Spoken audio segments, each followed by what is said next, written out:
Apabila presiden secara rendah dirinya memohon maaf, ini satu contoh, saya katakan contoh yang perlu diteladani oleh seluruh ahli UMNO secara khususnya dan rakyat Malaysia secara umumnya, tanpa mengira parti politik.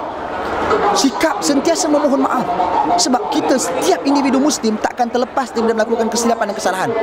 Sesuai dengan sabda Nabi SAW, kullu bani adam khata' wa khairul khata'in at-tawwabun. Setiap anak Adam pasti buat salah, dan sebaik-baik orang yang buat salah adalah orang yang bertaubat. Nabi beristighfar kepada Allah Subhanahu wa taala dalam satu hari 100 kali.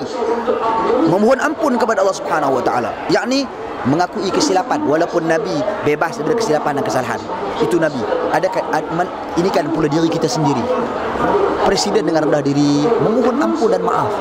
Saya kira memohon ampun dan maaf, kita minta supaya sekiranya presiden ada buat salah, UMNO ada buat salah, maafkanlah.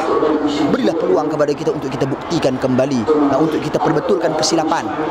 Bukan kita runtuhkan, perbetulkan kesilapan. Yang mana kita kurang, berikan nasihat dan teguran, kita lengkapkan dan kita sempurnakan. Sebab itu saya lebih menyeru kepada menghulurkan tangan perpaduan sesama Islam.